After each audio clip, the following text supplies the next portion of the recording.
Good evening. My name is Iris Meltzer, and I am president of the League of Women Voters of Ohio. Welcome this evening to the second part of a two-part panel discussion, Access and Barriers to Voting. Where is Ohio now? Tonight's program, The Long Road to Access. Are we there yet?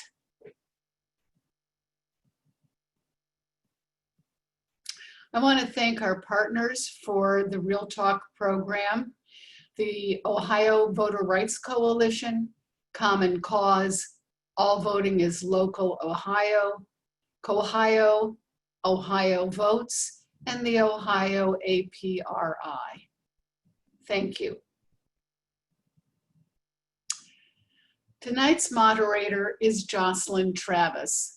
Jocelyn is chair of voter services on our LWVO board, and she is involved with voter engagement, the equity team, and Ohio Energy Table. She's also the organizing manager of the Sierra Club. Jocelyn is vice president of the North Coast Unit of Parliamentarians, Cleveland. So welcome, Jocelyn, and we look forward to this evening's program with you.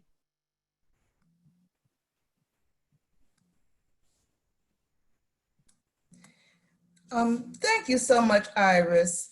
I would really like to, first of all, thank you so much for the important work that you've been doing with the League and the vision that you have for being our leader. We really appreciate you.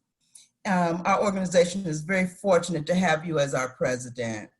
I would like to also extend my sincere thanks to Cynthia Peoples and her Hudson League leadership team for having the vision and energy to coordinate tonight's event. In the spirit of the late Honorable Justice Ruth Bader Ginsburg, it is important that we respect each other and work together to fight for what is right and good for our country.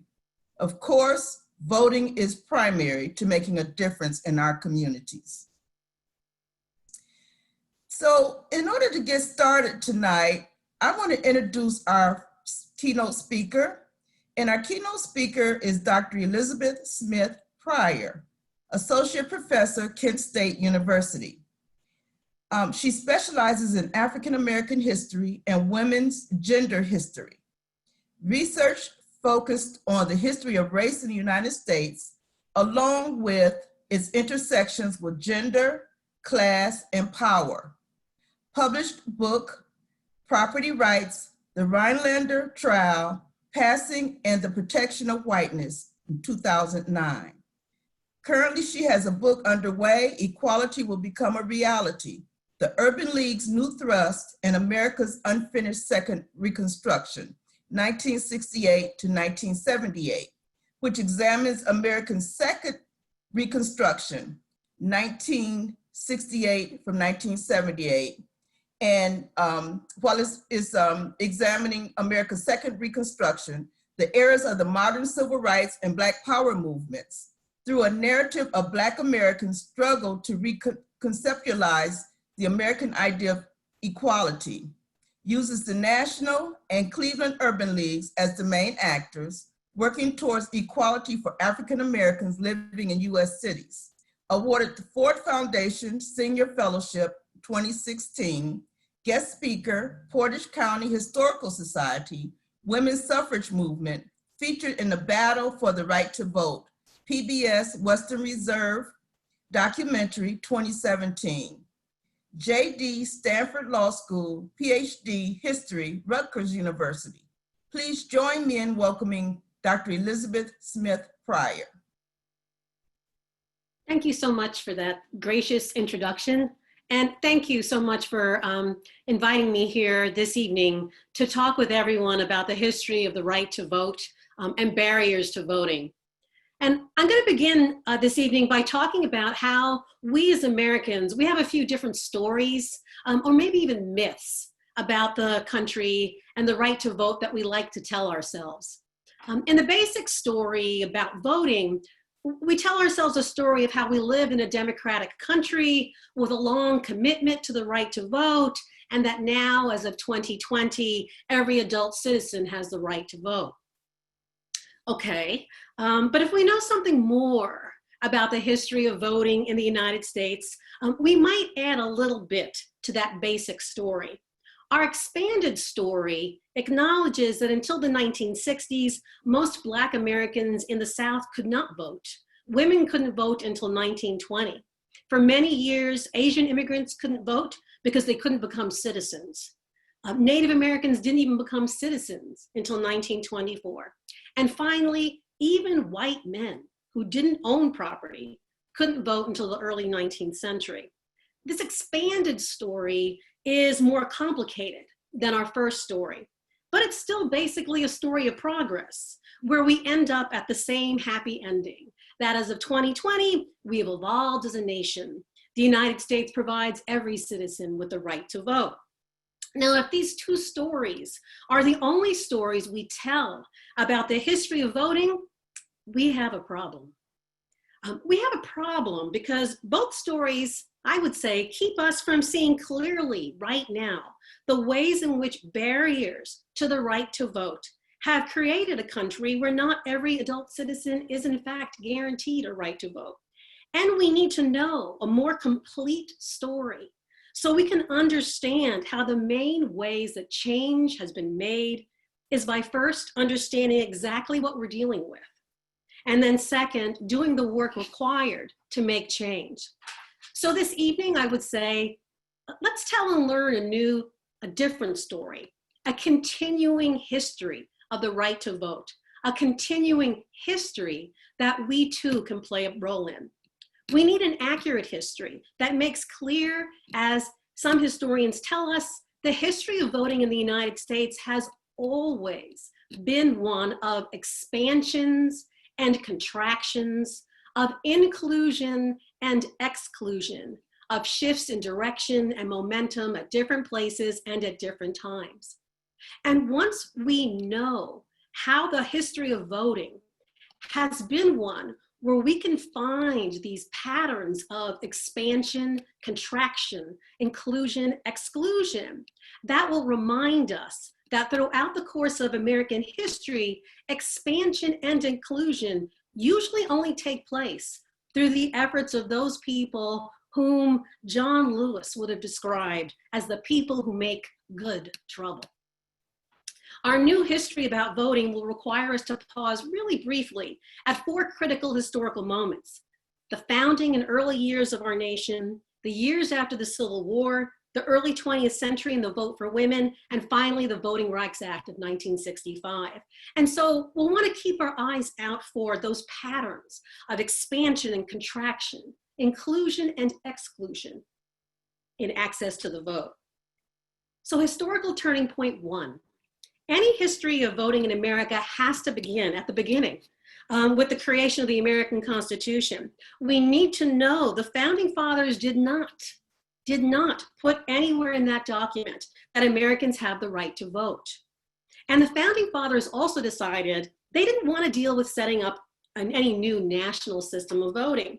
Instead, the founders left many things related to voting to the individual states.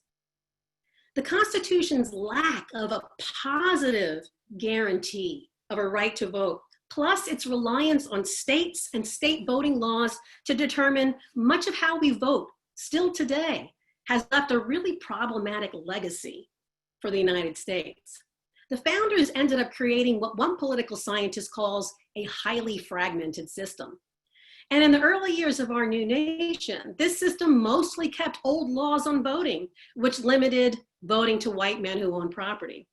However, during the first decades of the new country, if we look, we can see in our history of voting the beginning of our patterns of expansion, contraction, inclusion, and exclusion in access to voting. For example, during those years, many states actually dropped the requirement that white men needed to own property to vote. But at the same time, exclusions remained. Women couldn't vote, most Black people couldn't vote, and sometimes expansions and contractions in voting came together. For example, in 1820s in New York lawmakers decided all white men could vote. They didn't need to have any property. But at the same time, they explicitly required that Black men had to be worth $250. That's a lot of money for the 1820s, not that long after New York had ended slavery. And sometimes brand new exclusions appeared. When Maine became a state in 1819, a new trend in barriers to voting came out. When Maine explicitly kept from voting anybody under guardianship, such as children or those suffering from mental illnesses. They kept paupers, poor people, from voting, and anyone who was a temporary resident, like a sailor or a soldier or students. And it wouldn't be until our next historical turning point that we would see much change.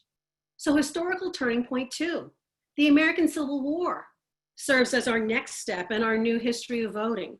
It's only in the aftermath of a bloody Civil War, which finally brought to an end the system of slavery, that we can clearly see again these patterns in the history of voting of expansion, inclusion, exclusion, and contraction. First, let's talk a little bit about expansion and inclusion. You know, it took a civil war to change the very language of our Constitution. For the first time, America's premier legal document used the words, the right to vote. In the new 14th Amendment, made clear every person born in the United States was a citizen. And while it didn't explicitly say that African American had the right to vote, it did say if any state denied the vote to men over 21 years old, that would reduce the number of congressmen for that state. And it would take ultimately the 15th Amendment to make clear that this 14th Amendment right to vote applied to Black men too. But perhaps not surprisingly, along with this expansion of the vote, exclusion came too. Many women, Black and white, had hoped these post-Civil War changes would finally give women the vote. But the 14th Amendment, with the use of the word man and voting, made that impossible. But still, the 14th and 15th Amendments coming after the Civil War led to an expansion in voting to now include Black men. And the Constitution now finally mentioned a right to vote. But because these constitutional changes really basically told states what they really can't do, the Constitution still didn't really provide an affirmative guarantee of a right to vote.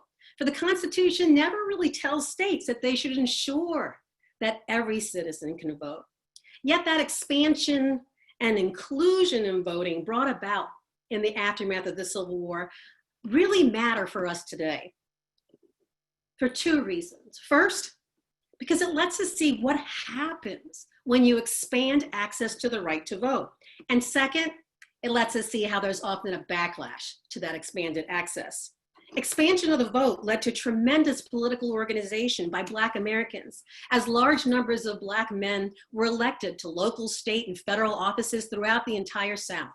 Major democratic changes took place, including the creation of public education in Southern states.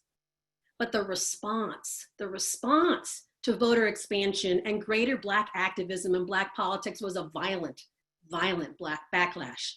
This is the era of the rise of the Ku Klux Klan and the use of white terrorism to keep Black men from voting. And it's as we head to the end of the 19th century that we see a tremendous effort to contract access to voting. It's during the 1890s and the early 1900s that every Southern state comes up with ways to keep Black men from voting. They develop complicated voter registration rules and poll taxes, make people take literacy tests. They impose property requirements. They create the white primary. They develop the grandfather clause, where only men whose grandfathers could vote can vote. That's a really clever way to keep out people whose grandfathers had been forcibly enslaved. Expansion, inclusion, contraction, exclusion. Historical turning point 3. It would take until the 19th Amendment, when American women finally gained the vote, that our history of access to voting reaches its next important moment. Here we have expansion and inclusion as the Constitution finally forbids abridging the right to vote on the basis of sex, a right which comes only after more than 60 years of white and Black women's activism and the struggle for the vote.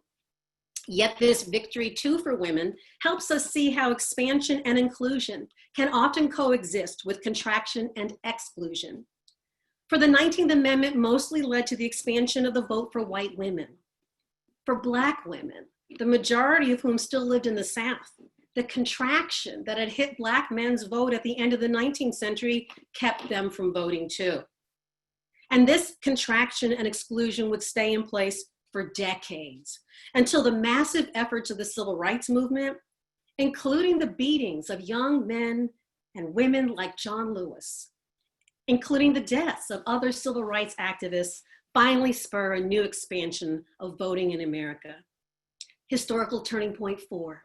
It's only with the massive pressure brought about by the civil rights movement that led Congress in 1965 to finally pass the Voting Rights Act, which put in place a system of national regulation, national supervision of voting, designed to finally check those extreme forms of voter disfranchisement and voter suppression developed by Southern states.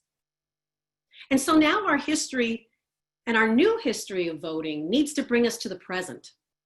And unfortunately, the expansion and inclusion brought about by the Voting Rights Act of 1965 hasn't lasted. Over at least the past decade, we've begun to see yet again a new pattern of contraction and exclusion.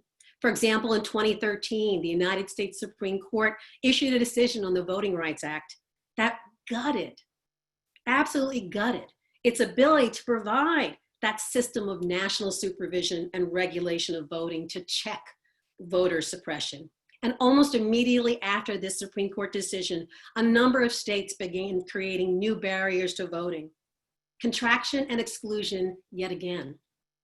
New barriers include, but boy, they're not limited to, stringent voter ID laws, fewer opportunities to vote early or vote by mail, requiring formerly incarcerated Americans to pay fees before restoring their rights, long lines, purging voter rolls, et cetera, et cetera.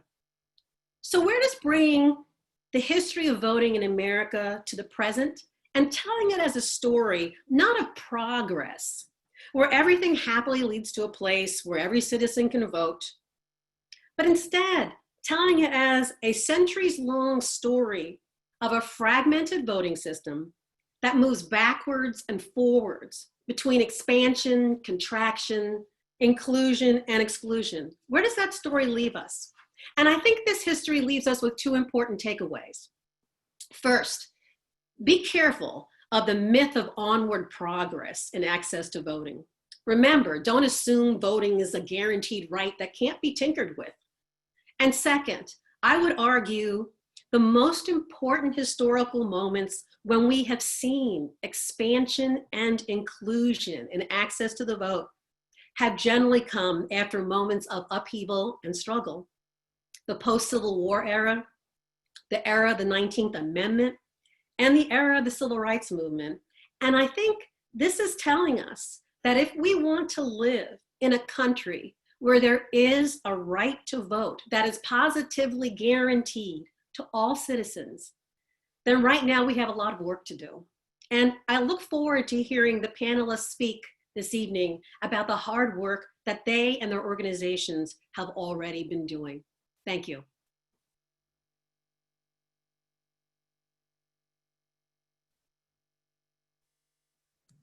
Thank you so much, Dr. Smith-Pryor. Your remarks were very interesting and extremely impactful. It is so important that we know and understand our history and history, so we don't keep repeating the same mistakes. We truly appreciate you for sharing with us this evening and look forward to hearing more about you and the books that you are writing right now and have written. I will now introduce our panel and provide a little information on their background.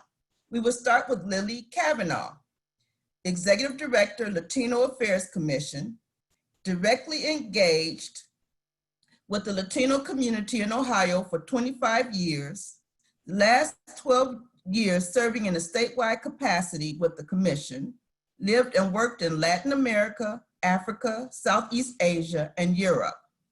On the state level, she served 456,000 Hispanic and Latino residents, advises Ohio Governor and General Assembly on issues impacting the Latino community, connects organizations across the state to build capacity for Latino leaders and Latino grassroots serving organizations to improve the quality of life and opportunities for Hispanic Ohioans. On the national level, leads a national network of Latino Affairs Commissions, actively involved with League of United Latin American Citizens, Ohio chapter, UNIDOS US voter registration efforts, the United States Hispanic Leadership Institute, and National Association of Latino Elected Officials. With an MBA from Capella University and BA, University of Phoenix, CPM, we'd like to welcome and thank Lilly for joining us this evening. Our next panelist is Reverend Raymond Greene, Executive Director, the Freedom Bloc, Black-led organizing collaborative. Organizer and electoral operative in Ohio for more than 15 years. Built the largest voter registration team in the country from 2012 to 2018. Registered 500,000 plus Black residents. Co-founding director of Black Fork Strategies. In 2018, led voter registration program, registering over 140,000 voters. Served as the deputy director for Issue 1 signature collection, led the GOTV door knocking operation of 350,000 doors. Founded My Brother's Keeper, NEO, trains and supports formerly incarcerated men. The Freedom Bloc builds Black political power using collective political expression, education, and empowerment. The Black community is 14.3% of Ohio's population, with only half voting. Associate Pastoral Studies, Ohio Christian University, BS in Substance Abuse and Mental Health Counseling. Welcome and thank you, Reverend Greene, for joining us this evening. Next, we have Kevin Truitt, Legal Advocacy Director, Disability Rights Ohio. Attorney at Disability Rights Ohio since 2007. Expertise, Americans with Disabilities Act, the Fair Housing Act, federal and state laws addressing housing, voting, Medicaid, and other government services and programs. Voting, provide advocacy and outreach and manage a voter hotline on election day to encourage voter participation. Serve voters with physical, psychiatric, developmental, and intellectual, cognitive, communication, hearing, vision, and other disabilities.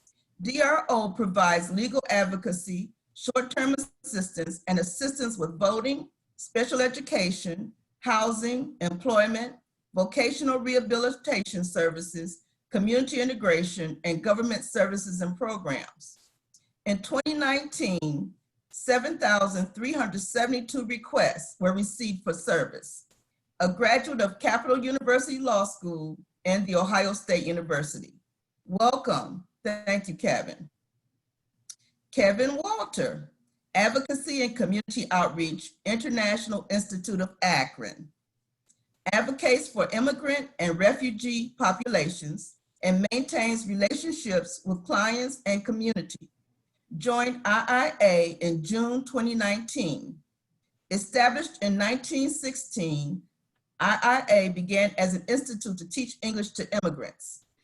It is now Akron's only refugee resettlement, provides robust education services, employment placement and training, interpreting and translation services, and immigration legal services.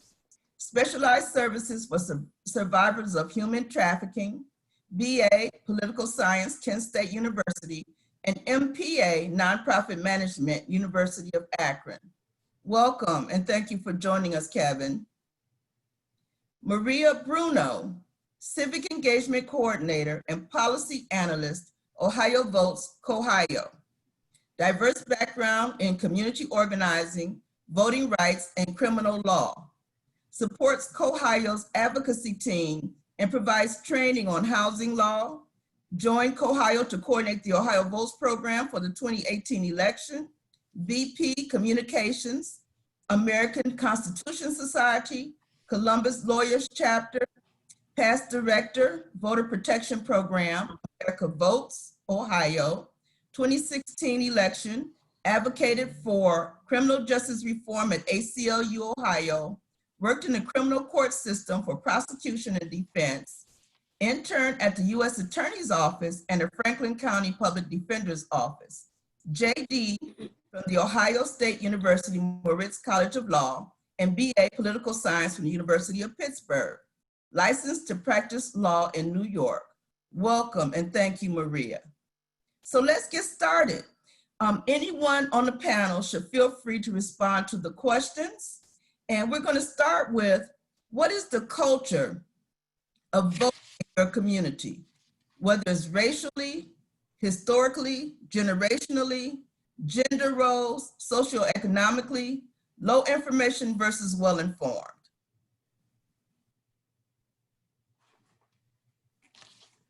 I'll get started giving you a bit of perspective from the Hispanic Latino community in Ohio. And thank you so much for the opportunity to participate tonight.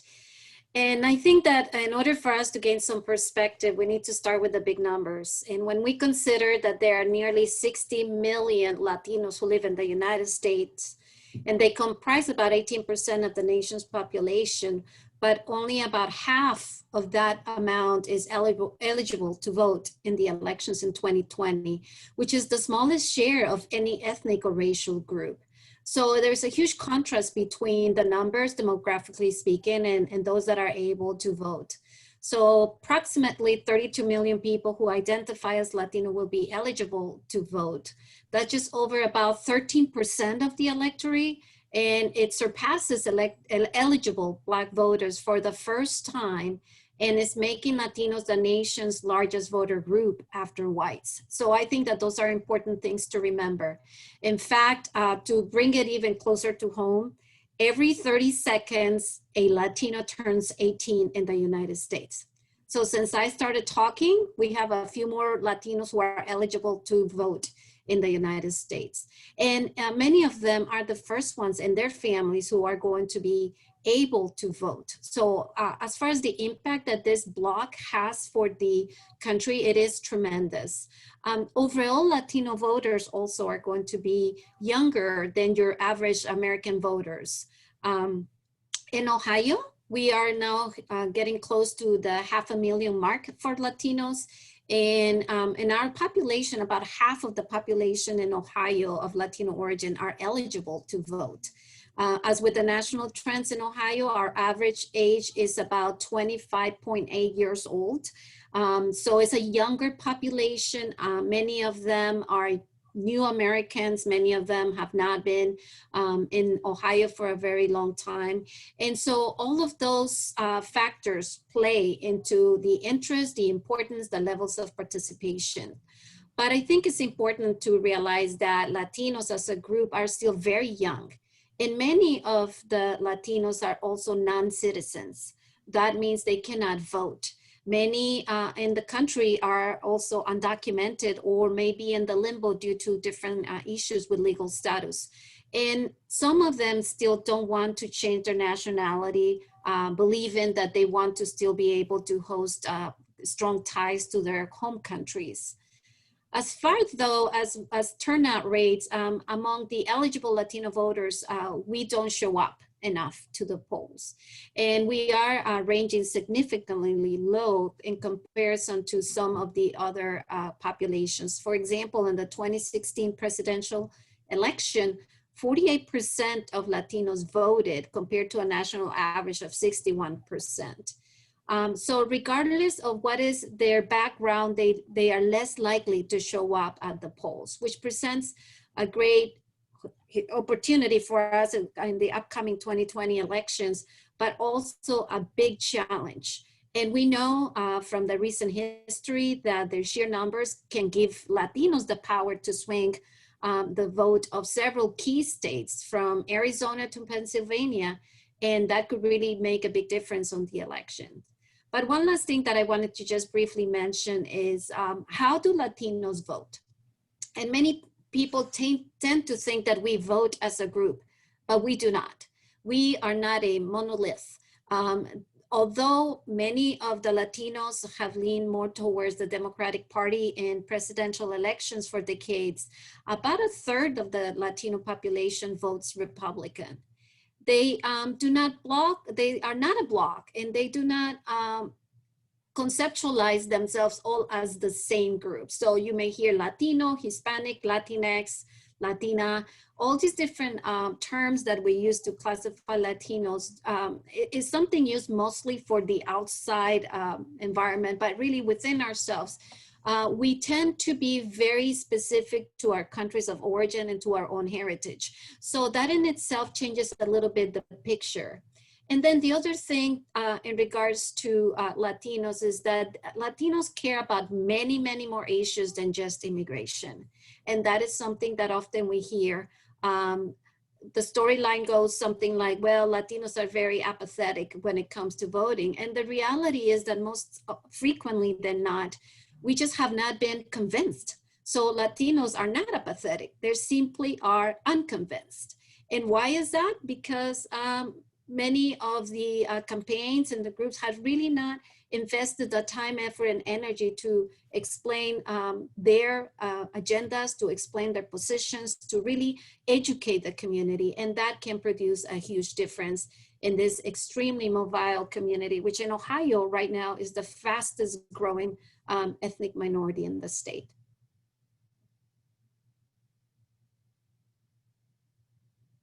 Thank you so much. Would anyone else like to chime in? I think that that's a really great point that Liliana brings up regarding the foreign-born, the new citizens that make up this huge demographic. And while the Latino demographic is probably the largest foreign-born that fits that description, all of the foreign-born now are not able to vote because they are not yet citizens. And effective next week, the government is increasing all of the rates to apply for citizenship and green cards, and all of their immigration fees are going up, some of them almost 100%, and eliminating many of the fee waivers as well for lower income applicants. So, a lot of these who are not registered because they're citizens, it's just one more hurdle now that they're going to have to face to even be able to register to vote before they even encounter the hurdles of actually getting out and voting.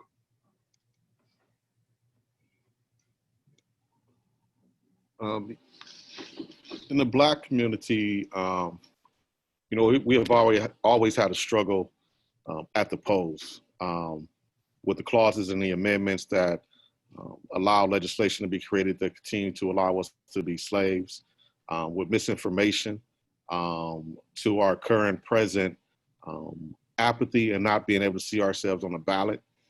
But misinformation has led the efforts of our voter suppression.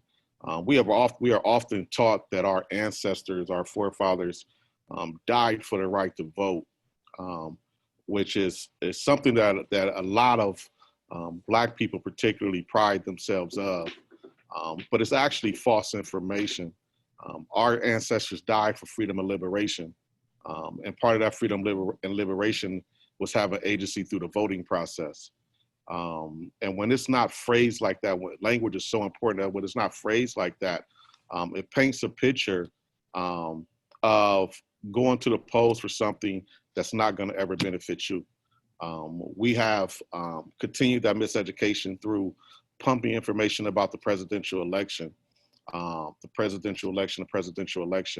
where our daily ills are more affected through our local voting, our local elections, than they are through the presidential elections.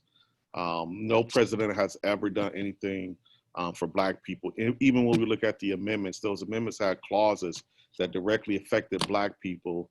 The very next day after the amendment was created, there was legislation that upheld those clauses that caused us to have felonies, that also disenfranchised us, and continue to go back to the Supreme Court to fight for the right to vote through voter suppression laws. So historically, this country has never wanted everybody to vote, particularly Black people, particularly poor people. This includes, as she stated earlier, white men. The only people that's supposed to vote in this country are rich people. And that's the way the system is set up. And right now what we're doing is trying to destroy that system. Because we benefit more when a majority is able to have their voices heard than we do when a minority is, which is white rich people, white landowners. So I feel like that segments really well into the population that I work with, which is predominantly the housing insecure and homeless population. And so speaking of property ownership, obviously you all know that historically forever, the right to vote has been a matter of wealth. And so we have a lot of barriers that seem like really easy things to do, but when you're really pinching pennies, or if you're really struggling for free time or taking care of others, you know, it can be a really burdensome process. So something as much as, you know, not having prepaid postage is the difference between casting your ballot or not, because frankly, you have more immediate concerns to worry yourself with. You're also trying to figure out where you're going to sleep tonight. And so when that's the, you know, I was looking through sort of what we're meant to go over, demographics and all of that. And one of them was well-informed versus not well-informed. And it's not even so much informed versus not, it's, I have so many other things that are affecting my life today, right now, that the idea that I should make all of this time, this free time I don't have, to go down and do something that's kind of tedious and bring my kids or find a babysitter, you know, and suddenly someday it's a whole day task. So it's not so much that they're not informed, it's just that they don't have the resources to even become informed if they would like to. And they certainly don't see themselves in the process. So, you know, one thing that we have actually been doing is talking to some legal aid attorneys who are down at eviction court. We actually just today started registering voters right there. I went down today. It was really rewarding experience, but in talking to the lawyer, you know, I was like, can you tell me a little bit about which demographics you're interacting with and all of that? And she's like, it's all single Black women, because, you know, it's the culmination of the wealth gap, the gender gap, the, you know, racial discrimination, you know, the bias against single parents, the lack of childcare, all of these things cumulatively make it very difficult for, you know, these folks to get by. And we also know that Black women are a really, really reliable voting bloc. So it's certainly not a lack of interest or ability to, you know, be a powerful component of the system. It's really just, you know, the little things that make the difference between this being a feasible option and not. This is Kevin speaking on behalf of the disability community. I really appreciate this discussion and the intersectional themes that I'm hearing. So when I speak about disability, that's a very broad term. So that includes not only people with physical disabilities who, for example, use wheelchairs, but also people with mental illness, people with traumatic brain injuries, people with intellectual or developmental disabilities, people who are blind, people who are deaf. So it's a very broad definition, and it's very diverse too. So it's hard to generalize, because a person with a disability can also be an immigrant or a minority, or so these multiple levels of oppression that I'm hearing about from the other panelists. When a person also has a disability, the inaccessibility of our voting systems affects them in multiple ways. So the disability community is a massive voting bloc in this country. In the 2016 presidential election, the general election, over 35 million people with disabilities were eligible to vote. Ultimately, in November 2016, 16 million people with disabilities cast a ballot, so less than 50%.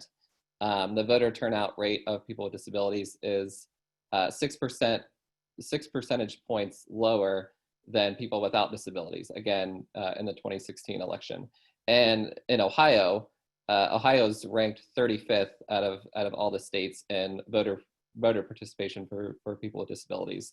And speaking on behalf of the disability community, it's a matter of access. So whether our voting systems, whether it's registering to vote or casting a ballot, whether these systems are accessible to people with disabilities. So there are large numbers of people with disabilities who are in institutions or facilities or hospitals and kind of segregated or isolated from society. And that just makes it, I mean, lives are already hard, and casting a ballot is a challenge for people. And during the primary election this year, our clients at Disability Rights Ohio, people with disabilities, had all sorts of challenges trying to vote during the pandemic that many other people probably didn't really think of. So trying to go to a polling place in the middle of a pandemic, if you have an underlying medical condition and you're at higher risk of contracting the coronavirus and dying from the coronavirus, we heard from many people who said, I have to choose between voting and my health and my life. And so when that's a challenge, and when we don't have an absentee ballot process that is accessible to people with disabilities, so you may have heard about efforts which have failed, unfortunately, to have the opportunity to request an absentee ballot online. That would be huge progress for a lot of people who are isolated in institutions or facilities, or live in their own homes, but aren't able to, they don't have a printer, for example. We take for granted that everyone has a printer or has the ability to go out and get an absentee ballot application, or that they have stamps, or that they can go to the post office and get stamps, right? So that's another thing that's been in the news lately. Prepaid postage for absentee ballots, that's something that failed in Ohio and probably isn't going to happen. And so these have a cumulative effect on people with disabilities, who I didn't mention tend to be low income too. So these are all sorts of barriers for people with disabilities, voters with disabilities. And I think that shows through the lower turnout in Ohio and nationally for voters with disabilities. Hey, Kevin, before we move on to the next question, we had a specific question of being asked of you. Do you know what happens with a person with Parkinson's who can no longer write their name? What will the Board of Elections do? Well, they should, under the Americans with Disabilities Act, they should accommodate this voter. So that's another issue which I didn't mention, is that poll workers don't always know about people's rights, that the Americans with Disabilities Act provides people rights under these circumstances. So I encourage a voter who has an issue like this to contact Disability Rights Ohio, but they do have rights. They can, the poll worker, if they're voting in person, they can ask the poll worker to sign for them. If they can mark an X, if they can make any mark, that should be sufficient. But many of you know that there is litigation going on right now in Ohio, the ACLU of Ohio, and I forget who else brought the federal lawsuit, but there are signature mismatches can disenfranchise people, especially people with disabilities, in circumstances like this. So yeah, that's another obstacle for people with disabilities, but they do have rights. And if they need advocacy or they need our help, they should definitely call my office, Disability Rights Ohio. Thank you. And this is another question from the audience. Can we put numbers on the suppression of voting in the United States, and how many people are presently being disenfranchised? I think that goes along with the first question that you answered. Anyone? I think like 24,000 people in Ohio got purged. So that's just the recent number of purged. That doesn't even include what Brother Kevin was talking about the disabled. That doesn't even include when we're talking about taking voting booths out of senior citizens building and causing them to come out, as opposed to leaving the voting booths in and keeping people from coming in. If we just look at the straight purge list, that's way too many people, along with the other things that are happening with evictions, change of addresses, with transient people particularly poor people, particularly poor Black people. So that number, if we should do that study at the end of the year to see like, what really happened, because you talk about 24,000 that just got purged. So you're looking at probably upwards of 40, 50,000 people that's not going to have access to the ballot, which always intrigues me how we run voter registration drives, but never focus on the people that's already registered, actually turning those people out. We just keep registering people that probably not going to have the opportunity to vote anyway, instead of focusing on the people that's already registered and really doing political education and getting them to the polls. The system is designed for us to stay on this hamster wheel. Yeah, and I think quantifying it is really difficult because we don't measure everything. I mean, we're not measuring how many people didn't bother to get a stamp. We're not measuring how many people got caught up, you know, with their day and didn't have time to make the bus trip. There are just so many little ways that people end up not voting that are due to just inconveniences or undue burdens, that I think it would be really hard to quantify without a pretty robust like survey, and you know, it would be a pretty big expansive study. So I mean, obviously the purge list and you know, all of that, that's the easy stuff to measure and we should be measuring that.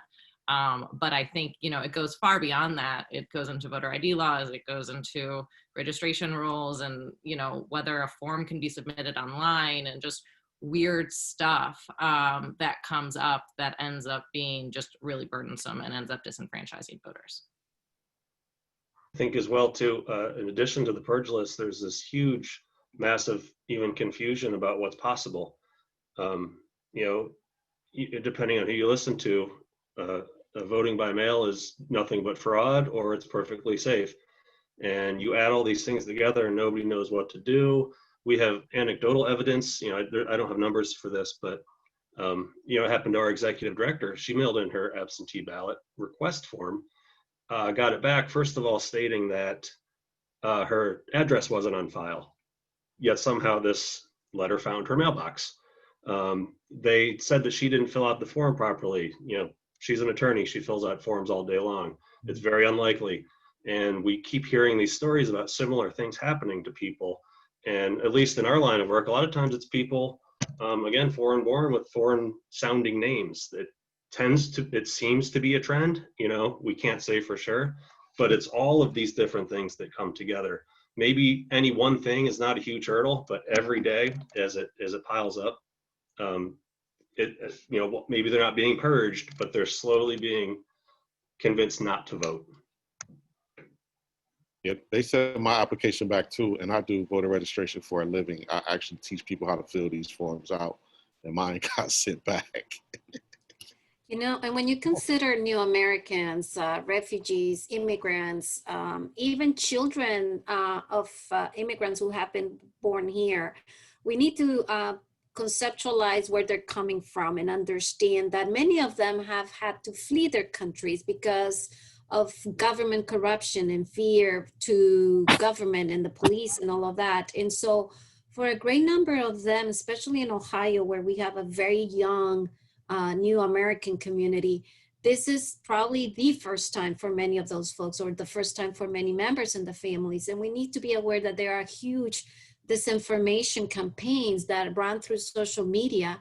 And sadly, a lot of the information they consume comes through social media. So we also need to think of, you know, what are going to be more effective outreach efforts that really utilize those social media channels to provide clarification and to really help people understand. Because just because you happen to speak English, it does not mean that you understand the democratic process in this country. And so there's a lot of layers to this that I think complicates things even further. And that brings up another issue too. For us, you know, our number one hurdle is probably language access. And, you know, Liliana's organization does a great job of providing us with all the Spanish language materials that we could ever ask for. But some of the less prevalent languages of our clients, the Karen and the Mon and Swahili, it becomes very difficult to find any information in those languages. We're fortunate, you know, we have an interpreting and translation department. We have staff members that are members of those communities. and active in their community groups. So we have a little bit better way to get the word out, even without being provided translated materials. But again, you have information, misinformation, confusing information on top of was it translated properly? Is it even translated into your language? And again, I keep saying this, but it's just another series of hurdles to get over. Thank you.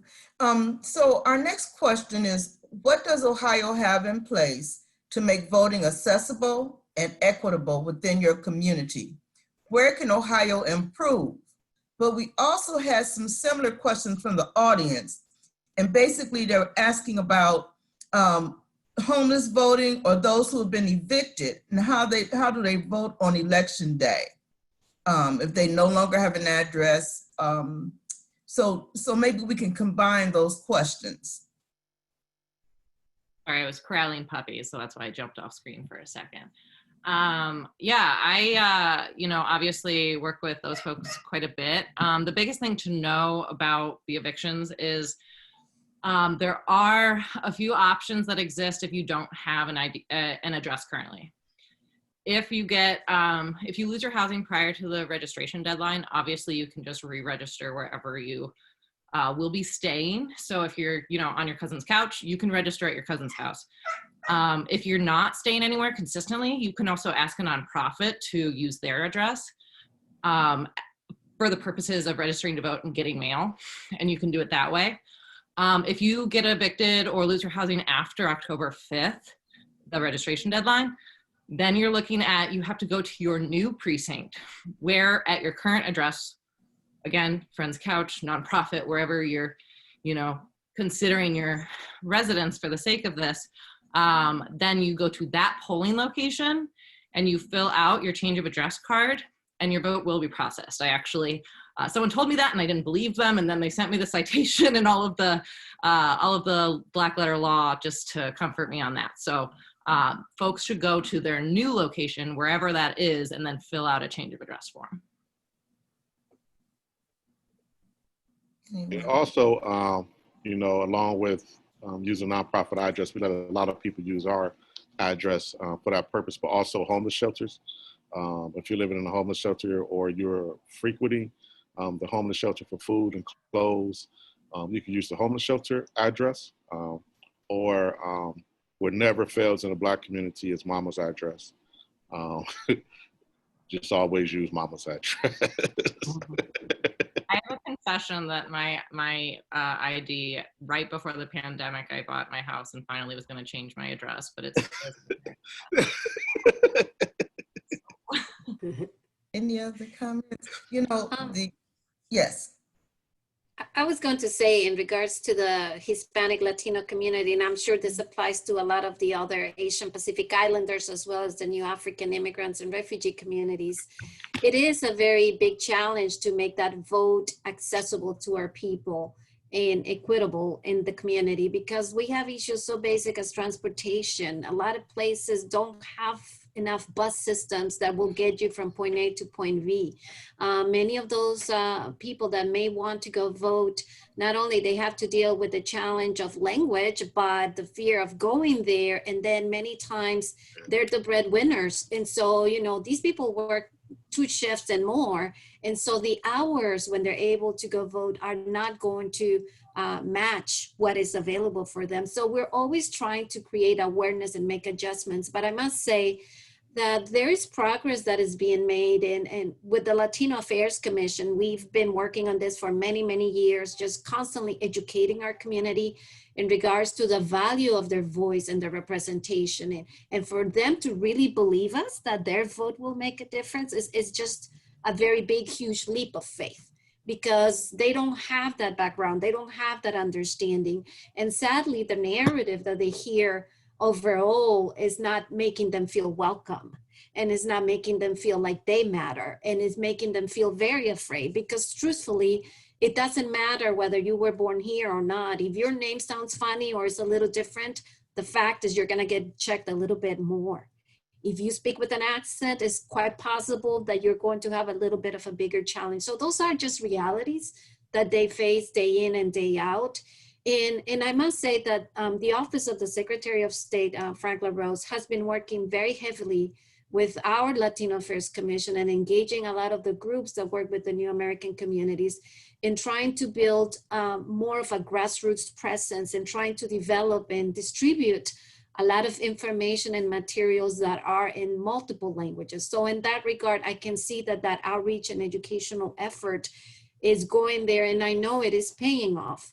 We also have to rely very heavily on organizations like the International Institute of Akron and other of those that are embedded in the communities that are trusted by our community, because those organizations are truthfully the trusted people that are interpreting American life, American culture, American everything to these communities. It doesn't matter if they hear it on the news, they're gonna run over to Kevin and say, Kevin, what does this mean for me? And they're going to believe Kevin, because Kevin is that bridge between their life and their little bubble into mainstream society. So I think that is also really important.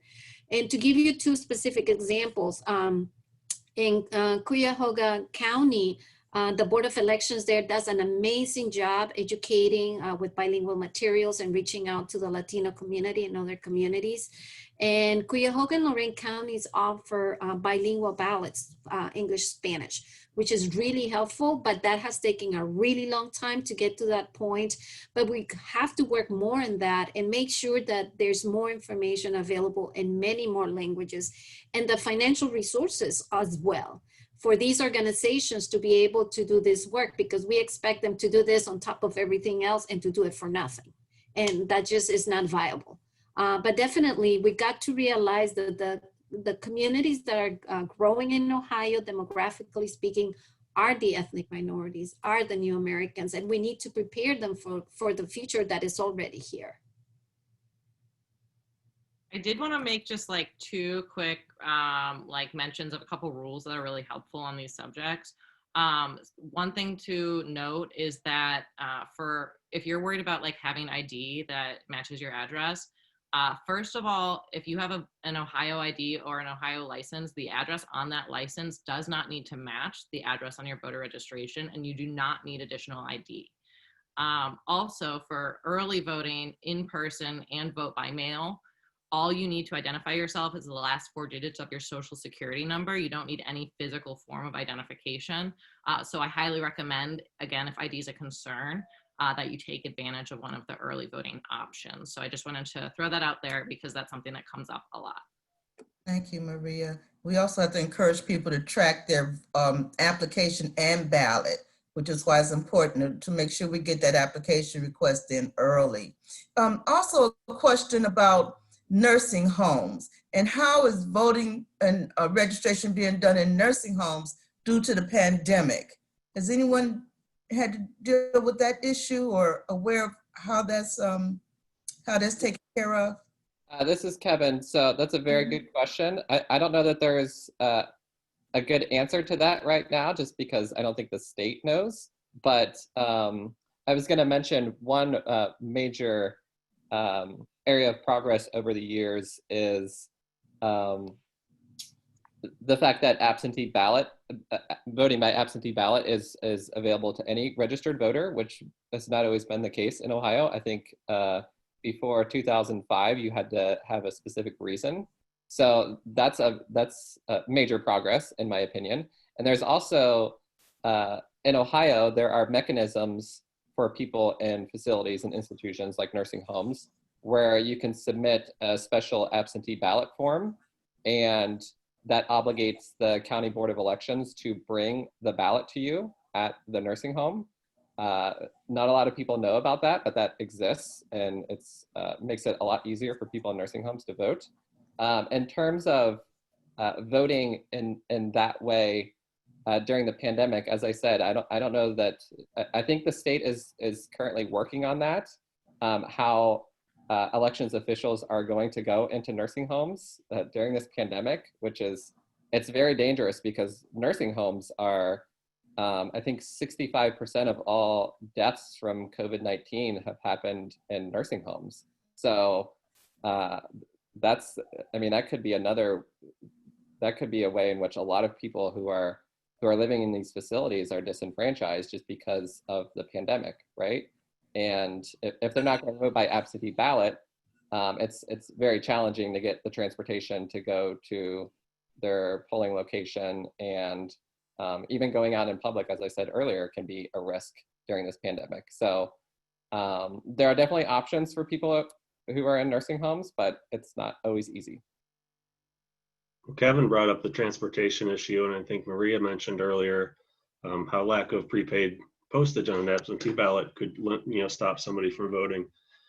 And then you also add the fact, that Secretary of State LaRose is trying to limit drop boxes to one location in every county, which may not be, one, not accessible by public transportation for a lot of people. A lot of our clients don't have cars. They rely heavily on walking or public transportation.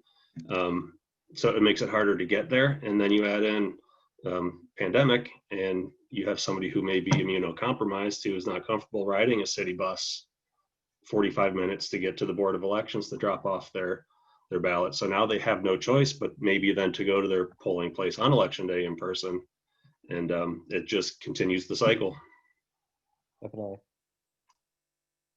Yeah, so we had a question from the audience to see if you could expound a little bit on the problems that rural voters are having. Any other comment to that, rural voters? I would just say that I think the dialogue in the political sphere is really partisan around voting, but I think the problems that rural voters are facing, as well as elderly voters, it shows that this is really an apolitical issue. It's just a ballot access issue. I really can't think of a population more affected by the lack of prepaid postage than folks living in rural communities. These are people who really rely on the post office. And so that is, hugely important to that population. So, and then transportation, of course, these are folks that don't have a public transit option. Part of what we do at Ohio Votes is try to connect people with transportation resources that exist. And it's really hard in the rural community because frankly, there's not much available. And so that, the lack of drop boxes, the lack of postage, the lack of transportation, that makes it really hard to take advantage of your early voting options until the polls are, closer to your house. Yeah, the rural area is just at a disadvantage, a lower amount of polling locations. In this pandemic, most of those polling locations are being shut down. The lack of mail access, now there's no postage. The mail is running super slow with the cutbacks. They're just at a huge disadvantage. And those constituents have the same needs as people in the inner city. And that's a whole population, a whole segment of people that are not making it to the polls from a myriad of different reasons, which also shows the inequities in our systems. Thank you. Any other comments? So how have voting access and voter rights evolved in your community? How have activism and advocacy impacted your voter rights? Awareness is the main thing. We're working now on a huge educational campaign. I believe we just have to start at the ground level of helping people understand the importance of voting from a local level, and also help them understand the importance of grassroots issues. What's the issues in your 10-block radius that need solved? And the way we do that is by doing political education, going door to door in 10-block radius, figuring out what's going on in that community, and then linking that person up with their precinct captain to their ward council person, and bringing them through a process of helping them understanding what becomes important for you in this moment. And then we begin looking at the state and the federal election to help them to understand how it all connects. But right now, in that process, we're seeing more tricks being played for voter suppression and false information than ever, which even through that process of learning makes people think like, why do I want to participate in something that's continuous back lies? So you see the apathy that goes along even with that effort. I think in the Hispanic Latino community, I mean, we're still so very young, nationally speaking, and even here in the state of Ohio. For example, in Ohio, we have about 19 Latino elected officials across the state. We have a couple of them that are serving in the state legislature, but truthfully, our representation is still very much in its infancy. And I know that through more recent activism and advocacy efforts, it is really helping us make that connection and helping people understand the value of their voice, the value of their vote. Especially what's been super interesting is to see some in the younger generation. You know, a lot of these kids that are now coming of age, there may be second or three generations removed from that family that first came here. So these are as American as apple pie, right? But still, there are all these value systems in the family and all these conversations that need to take place that have not taken place. So these younger generations are really taking a leadership role, educating their families, their parents, and older siblings in regards to the importance of their participation. And we've seen with the Generation X, you know, how they've been so involved now, nationally speaking, and, you know, defending the environment and speaking up for their safety and their security. And so that in itself has had a huge impact in the Hispanic Latino community. But also something else that is important is the realization of candidates that you cannot overlook the Latino voter, and you cannot think that they are all the same. And you have to engage very differently those that are recent immigrants or adults from the younger population. And so it is a very complex space to work on. It's not all about just running an ad in Spanish and then expecting that people are going to show up and vote for you. If there is something that is a huge turn off for many new American communities, especially Latinos, is that they totally forget about us. And then you exist again close to election. And then everybody loves you. Everybody wants to know which is, you know, your database, and can you share your names with me? And how do I find these outstanding Latinos? So there's a lot of growth that is required. But also, and I think in this space is really important, is again, understanding the misinformation campaigns that are so real and that are out there limiting people and telling people what they cannot do, but not investing enough to educate them on what they can do. And I think in that regard, you know, our commission, we work hard at it, but many of these advocate organizations are critical in helping us get rid of some of those myths and to really put the truth forward and have trusted leaders in the community that can speak the truth, who will be trusted. And because we're still so young, we don't have that history of many Latino elected officials that can come in front of them and say, believe in this. I was an elected official. I know how it works. You have to trust me. You need to give it a chance.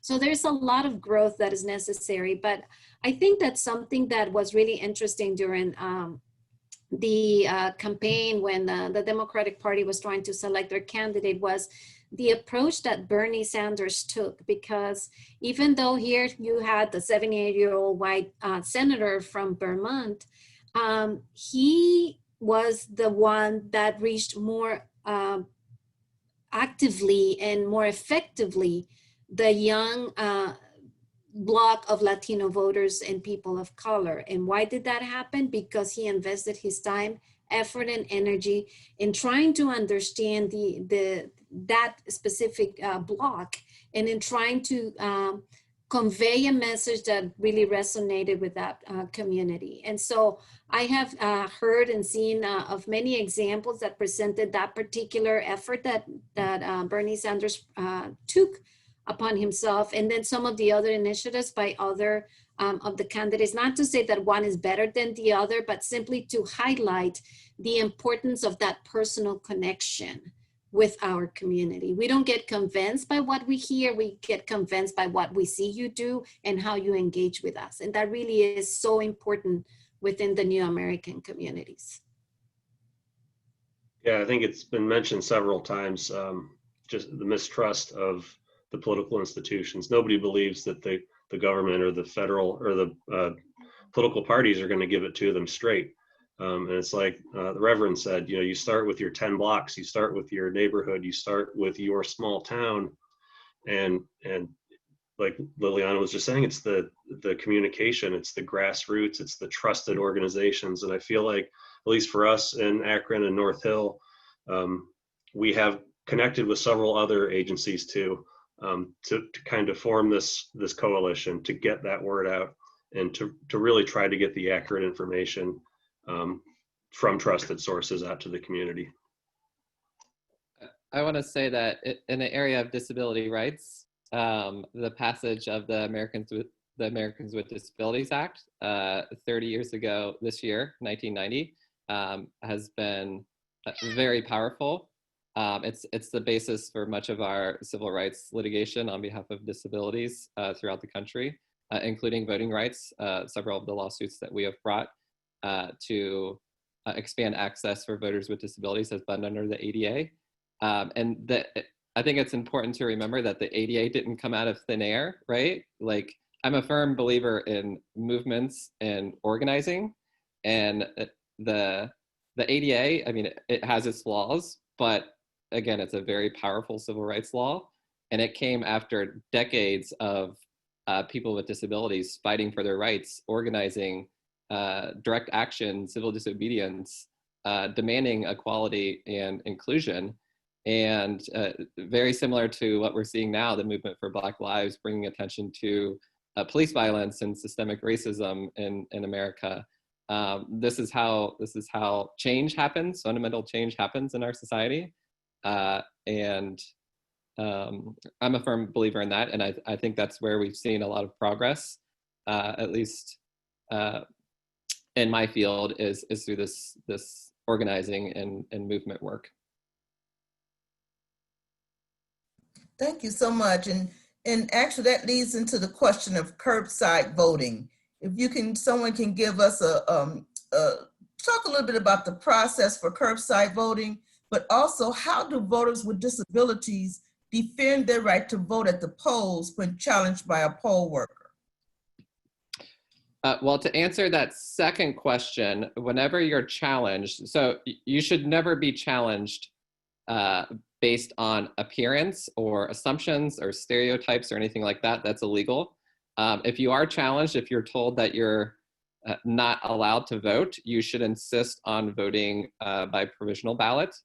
And then you should contact Disability Rights Ohio. That's a very serious concern if you're turned away at a polling location. That would be a serious violation of your constitutional and civil rights. In terms of curbside voting, I know that that's existed for a while in Ohio. If a polling place is inaccessible for a person with a disability, I believe during this pandemic, I believe you're allowed to. I think Maria may be able to correct me if I'm wrong, but I believe you're able to. Anyone can use curbside voting during the general election in November. So if you're in your car and you're scared about going into your polling location, which is totally reasonable, you can, I believe, call your polling location and ask them to bring the ballot out to you. Or if there's like a voting official outside and you can wave them down, that's another way to be able to vote curbside. But yeah, I believe that option is available to any voter in November. Am I right? Yes, technically it is available to every voter. I personally have some logistical concerns about the feasibility of, like, you know, the community wholesale taking advantage of that, because I haven't heard a good working plan of how they're going to execute it. But yes, it does exist for everyone. I would, though, you know, point out that, you know, the most important people that need access to this are folks who are high risk and people with disabilities. So, you know, if we're capable of getting out of our car, that might still help, you know, move things along. So I would, yes, but I would, I guess, add that addendum. Yeah. Thanks, Mary. I will say that now most polling locations may have 2 and 3 voting machines per precinct. So it's a lot easier than it was back in the day when there was one book that everybody had to sign. So the key is making sure that you have someone from the opposite parties, 2 people from the opposite parties going out to the car if someone cannot come in. in order to allow them to vote. And it should go smoothly because you have maybe another 2 polling machines inside the precinct. So, but again, those are things that we need to look out for when we go to the polls. We have another question about the role. What role does the church play in voter education, information, and voter access? So the church is hugely important for our personal program. We, one of the first partners we made was the Unitarian Universalist Justice Ohio. There's UUs all over the state, and I gotta tell you, they show up. So, we instantly had access to hundreds of folks willing to go out and register underserved voters.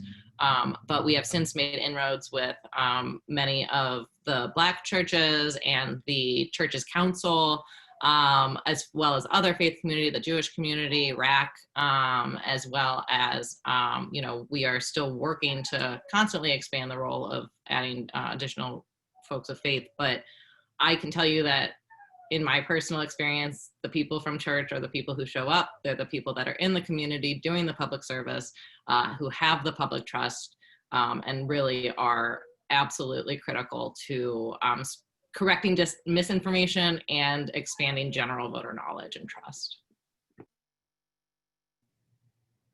I agree, and that definitely applies to Latino and other ethnic minority communities, whether it be the church or the mosque or whatever. These folks are trusted, and they are very much a part of all of our outreach efforts and trying to inform the public. So they're very, very helpful. Any other comments? So how can we assure voters that their ballot will be safe and secure, whether they're mailing it in or dropping it off at the Board of Elections or voting in person or at the polls? What can we do or say to ensure voters that their ballot will be counted? Go early. I mean, I think that the easiest way is we have to, particularly in the Black community, we don't believe in this mail system. We have to push early voting. I like to feel my ballot. I like to be in my voting booth. So we have to push early voting. And then those people that just can't get there, we have to get them their application and walk them through the process. Right now, we even keep a database so we can, after the voter registration deadline, we can check all those people to make sure they're in the system, make sure they got their ballots, and then if not, create a contingency plan.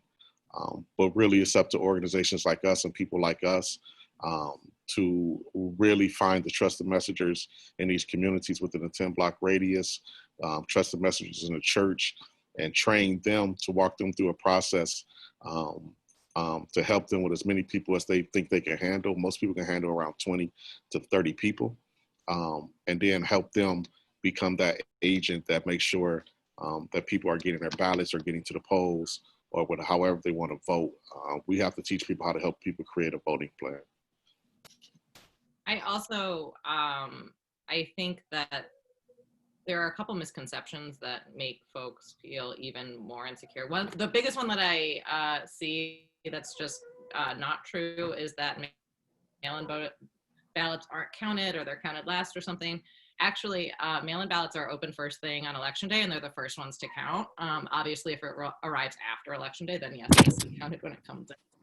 But that's a common misconception. But I think the bigger thing is I was really heartened. I'm someone who works in this, all year, every year. And I, of course, get very skeptical about people's intentions and elected officials' actions. And trust me, I'm a tough critic. But I was heartened when I toured the Franklin County Board of Elections, just as an example of sort of how thorough their bipartisan cooperation has to be. Pretty much any door with a ballot behind it has to be unlocked using the handprint of a Democrat and a Republican to even get through the door. And so that's just like, who knew that? I didn't, but it definitely gave me some peace of mind that there, isn't as much, potential for malfeasance, because there really are a decent amount of people that are, on the lookout, but also just a decent amount of precautions taken and built into the process. The other thing is there's a lot of different election protection measures like poll watching, working the voter protection hotline, helping get the voter protection hotline number out, which is 866 Our Vote. And just having people feel comfortable knowing their voting rights, being able to assert their voting rights, and then also knowing who to call if they feel that their rights are being violated. And I agree 100% about the early voting. I'll tell anybody that'll listen, go or find out when you can go. My local Board of Elections has very generous hours, as I think most do. You have a month to do it. You can do it almost 7 days a week. Find out when's a good time for you. When's a low volume time if you're concerned about the health risk, and make it happen. And as far as the advocacy and everything, just really can be relentless of the message at how important the vote is. And even if you're not 100% confident, the importance of that vote outweighs whatever skepticism you might have that it won't count. Yeah, I think that we also need to make sure people understand, if you send in your ballot a day before the election on November 3rd, your ballot has 2 weeks to get there, because that's why they say the election is not certified until 2 weeks after the election. So we need to really make sure people hear that. One of the members of our audience also said that there's an excellent documentary called Rigged, the Voter Suppression Playbook. So just to share that with you. And finally, we are running out of time, unfortunately, but we'd like to ask each panelist if they would like to summarize, give a couple of thoughts about what's going on and what will be going on with this upcoming election. I think, like I just said, the importance of this vote cannot be overstated. This is probably the most important vote, at least, for the people we serve in our communities, in my lifetime anyway. So that's the messaging, to just keep at it. Whatever the barriers are, find the ways to get around them, get over them, solve them. Whoever you need to talk to, whoever you need to partner with, it's, don't give up until the election is over. In our community, the Hispanic community, we say, tu voto es tu voz. Your vote is your voice. And this is something that we are, telling everybody and trying to encourage everyone who is eligible to vote to get out and vote. The only way we're going to create the change we want to see is if we get involved. So I encourage everyone to get out and ask the relatives and anybody they know, are you registered? And if not, let's get everything ready. Let's make sure that people are showing up to vote. And we have the responsibility as New Americans, and to any of those who are listening to this, who happen to be, U.S. citizens and recent arrivals, people that are able now to vote, do it. You owe it to this country. Getting here is the first step, but being a responsible citizen and participating in the democratic process is a privilege that many people around the world wish they had. So don't waste it. Yeah, I think, first of all, another movie to mention, I believe it's on Amazon Prime, but it's called All In: The Fight for Democracy. And it's a really great new film that just came out on just voting rights in general and the history, and it's awesome, so check that out. But yeah, I would say, we've talked a lot about trusted messengers on this call, and I think that more than anything, most people leave with like, okay, so now what do I do? And I cannot overstate the importance of just being a reliable source of information. The misinformation and all of that things that can be confronted with a trusted messenger with correct information. And so sometimes things that are really obvious to you or your social circle or your immediate friend group might not be obvious to, your aunt or, someone else in your life who's maybe not on social media or whatever. So providing good information and resources to your family and friends can go a lot further than people even realize, because it gives people ammo to confront that misinformation and the apathy and the lack of information and all of that. So, don't undervalue your role just as a community member.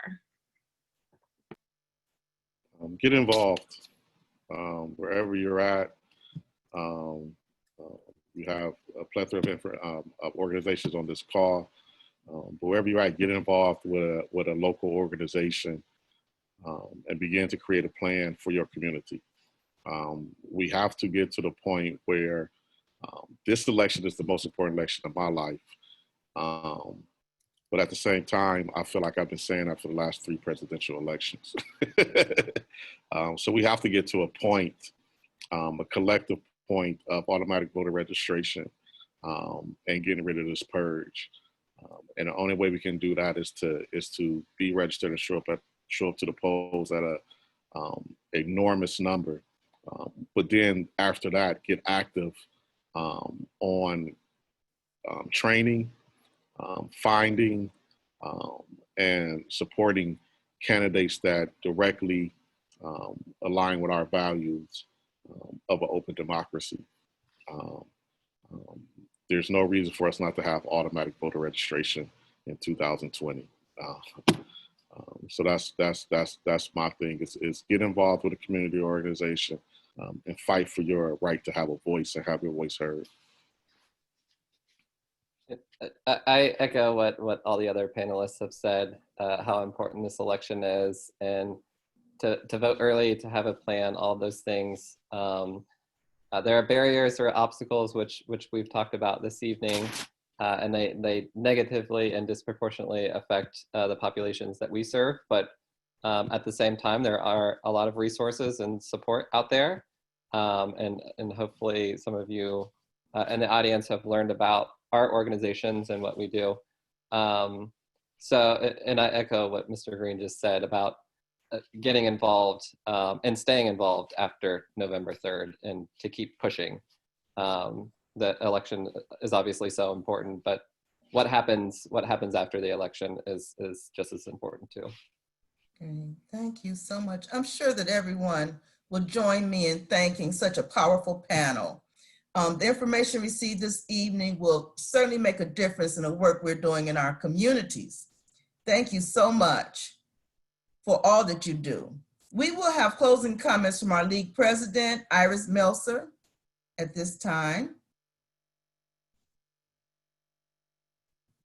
Great, thank you so much to our moderator, our panelists, our keynote speaker, and the folks behind the scenes keeping this plane in the air. So thank all of you. Excuse me. We talked, a number of the people, our panelists towards the end, talked about the importance of making a plan and voting early. And I want to reiterate that. There are 3 voting options that were discussed this evening. Absentee voting, which will begin October 6th and run through November 3rd. If you haven't requested your ballot and you wish to engage in absentee voting, do it now.